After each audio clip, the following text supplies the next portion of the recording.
আমার সংসারে আর কোনো কাজ করি আর না করি সবার মনের মতো রান্না করে দিতে পারলে সবাই ভীষণ খুশি হয়। তাই তো আমি সারাদিন এত এত রান্না করি, আর তাছাড়া সবার মনের মতো রান্না করে খাওয়াতে আমার ভীষণ ভালো লাগে। যাই হোক, সকালবেলা রান্নাটা বসিয়ে দিলাম, হাঁড়ি কড়াইটা মাটি দিয়ে আগে ভাতটা বসিয়ে দিলাম। আর আমাদের রান্নাঘরের চালের উপর অনেক পুঁইশাক হয়েছে। দেখো, রোজই আমরা পুঁইশাক খাই, আজকেও পুঁইশাক পারলাম, পুঁইশাকটা রান্না করবো বলে। ভাত হয়ে গেছে, ভাতটা নামিয়ে দিয়ে পুঁইশাক চচ্চড়িটা বসিয়ে দিয়ে মাছ নিয়ে এসেছে, মাছটা কেটে নিলাম।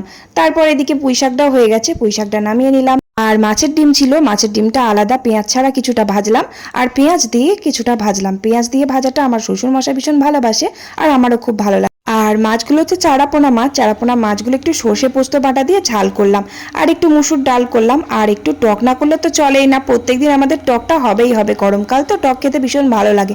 নুন টক, একটু নুন টক করলাম, ব্যাস রান্না কমপ্লিট করলাম।